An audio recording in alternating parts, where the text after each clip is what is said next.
भजन संहिता अध्याय 61। हे परमेश्वर, मेरा चिल्लाना सुन, मेरी प्रार्थना की ओर ध्यान दे। मूर्छा खाते समय मैं पृथ्वी के छोर से भी तुझे पुकारूंगा।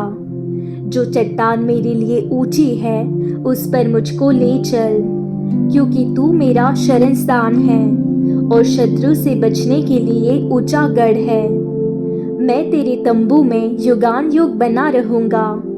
मैं तेरे पंखों की ओट में शरण लिए रहूंगा, क्योंकि हे परमेश्वर, तूने मेरी मन्नतें सुनी। जो तेरे नाम के डरवैये हैं, उनका सा भाग तूने मुझे दिया है।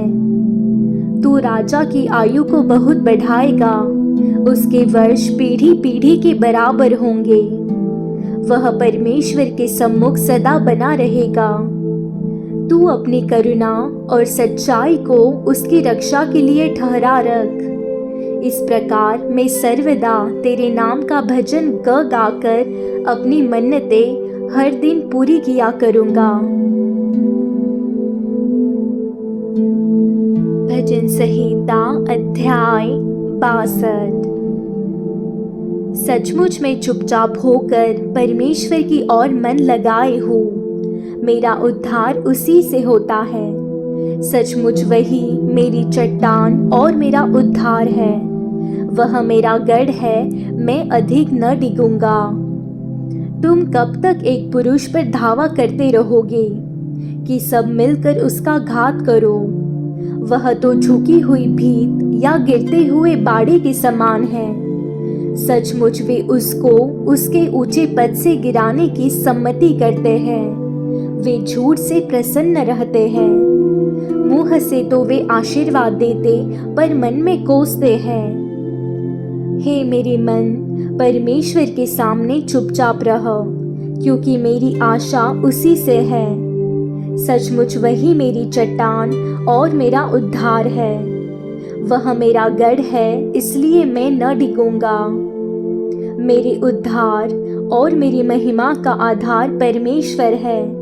मेरी दृढ़ चट्टान और मेरा शरणस्थान परमेश्वर है।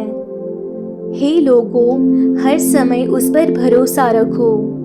उससे अपने अपने मन की बातें खोल कर कहो। परमेश्वर हमारा शरणस्थान है। सचमुच नीच लोग तो अस्थाई और बड़े लोग मिथ्या ही हैं। तोल में वे हल्के निकलते हैं। वे सब के सब साँस से भी हल्के हैं।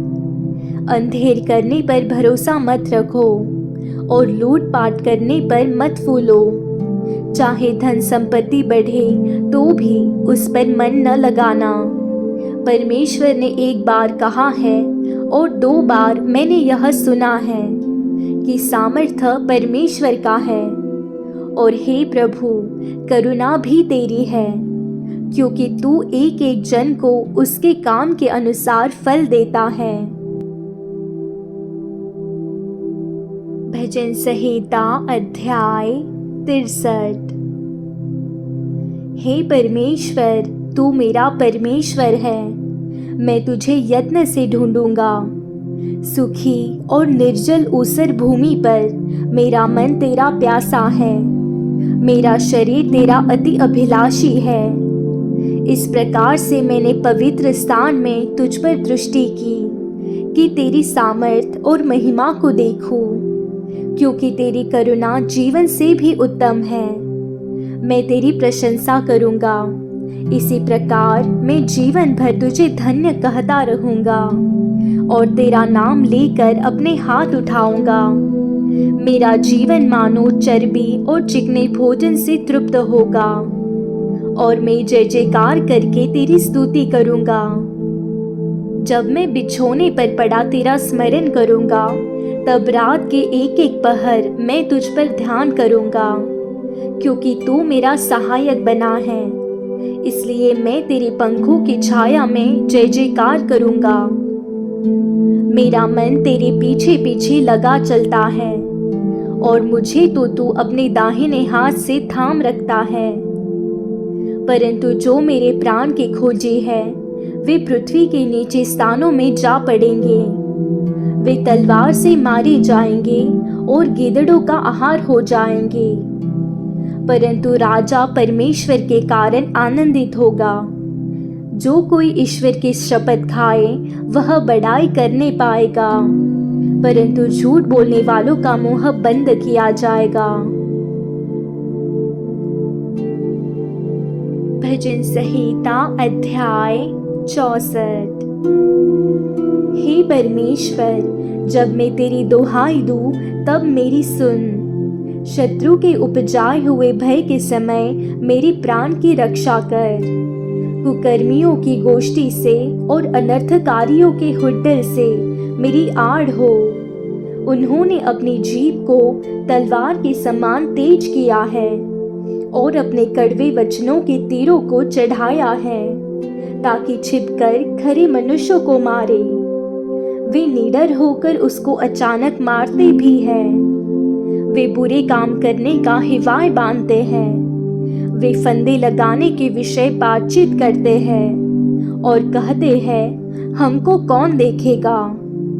वे कुटिलता की युक्ति निकालते हैं और कहते हैं, हमने पक्की युक्ति खोज कर निकाली है, क्योंकि मनुष्य का मन और हृदय अथाह है। परंतु परमेश्वर उन पर तीर चलाएगा। वे अचानक घायल हो जाएंगे। वे अपने ही वचनों के कारण ठोकर खाकर गिर पड़ेंगे।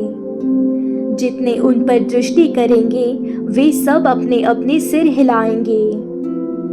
तब सारे लोग डर जाएंगे और परमेश्वर के कामों का बखान करेंगे और उसके कार्यक्रम को भली भांति समझेंगे।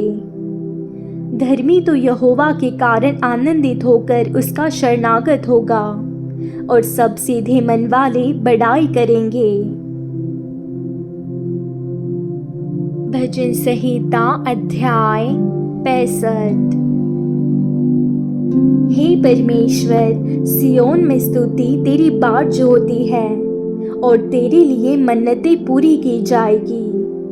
हे प्रार्थना के सुनने वाले, सब प्राणी तेरे ही पास आएंगे।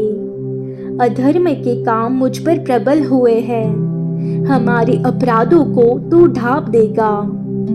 क्या ही धन्य है वह जिसको तू चुनकर अपने समीप आने देता है, कि वह तेरे आंगनों में वास करे। हम तेरे भवन के अर्थात तेरे पवित्र मंदिर के उत्तम उत्तम पदार्थों से तृप्त होंगे। हे हमारे उद्धारकर्ता परमेश्वर, हे पृथ्वी के सब दूर दूर देशों के और दूर दूर के समुद्र पर के रहने वालों के आधार, तू धर्म से किए हुए भयानक कामों के द्वारा हमें मुंह मांगा वर देगा। तू जो पराक्रम का फेटा कसे हुए अपनी सामर्थ्य से पर्वतों को स्थिर करता है, तू जो समुद्र का महाशब्द, उसकी तरंगों का महाशब्द और देश देश के लोगों का कोलाहल शांत करता है, इसलिए दूर दूर देशों के रहने वाले तेरे चिन्ह देखकर डर गए हैं। तू उदयाचल और अस्ताचल दोनों से जय जयकार कराता है। तू भूमि की सुधि लेकर उसको सींचता है। तू उसको बहुत फलदायक करता है। परमेश्वर की नदी जल से भरी रहती है। तू पृथ्वी को तैयार करके मनुष्यों के लिए अन्न को तैयार करता है। तू रेघारियों को भली भांति सींचता है और उनके बीच की मिट्टी को बैठाता है। तू भूमि को मेंह से नरम करता है और उसकी उपज पर आशीष देता है। अपनी भलाई से भरे हुए वर्ष पर तूने मानो मुकुट रख दिया है।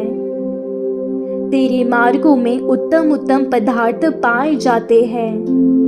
जंगल की चराइयों में हरियाली फूट पड़ती है और पहाड़ियाँ हर्ष का फेटा बांधे हुए हैं। चराइयाँ भेड़ बकरियों से भरी हुई है और तराइयाँ अन्न से ढपी हुई है। वे जय जयकार करती और गाती भी है।